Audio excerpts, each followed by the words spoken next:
На 18 годишнината од постоењето, клиничката болница Аџи Бадем Систина започнува нова ера во хируршкиот третман на пациентите со набавката на најсовремениот роботски систем Тумај. Аџи Бадем Систина наскоро ќе воведе роботска хирургија, со што ќе стане првиот и единствен центар за роботска хирургија во Македонија, Косово и Албанија, кој ќе возможи ваков тип хируршки интервенции. Какви операции ќе се прават со помош на роботот, во Централниот дневник известува колегата Александар Динев. Александар, каде се ќе се применува оваа техника? За примената на роботската хирургија во Аџи Бадем Систина разговараме со професор доктор Сотир Ставридис, уролог во клиничката болница.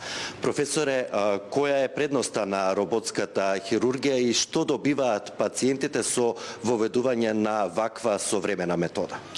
Роботската хирургија е фактички дел од минимално инвазивната хирургија, односно начин на минимално инвазивна хирургија, која што денеска во најголем дел од земјите во светот представува секојдневие и, да кажам, третман од избор. Што е добивката за пациентите? Тоа е пред се пациентот добива подобра хирургија, попрецизна, посовремена и поадекватна хирургија, односно поадекватен третман на нивната состојба. Каде се ќе најде примена роботската хирургија, односно какви операции ќе се прават со помош на робот? Па пред се кажавте со какви операции се прават со помош на робот. Операциите ги прави хирург, ги прави доктор, а роботот е само нешто што ги реплицира нашите движења и понатаму ја прави хирургијата многу попрецизна кај самиот пациент. Инаку примената е во повеќе области, повеќе гранки од хирургијата. Зборуваме за урологијата, нели јас како уролог, меѓутоа тука е дигестивната хирургија, гинекологијата, детската хирургија, торакалната кардиохирургијата, значи многу области во хирургијата каде што е потребна прецизна рака, мирна рака и нешто што ние денеска користиме, да кажеме, лапароскопска хирургија, да биде фактички тоа биде фактички робот асистирана лапароскопска хирургија. Да, вие сте специјалист уролог со повеќе годишно искуство. Кои конкретно уролошки процедури за кои болести и состојби ќе се применува роботот во клиничката болница Аџи Бадем Систина?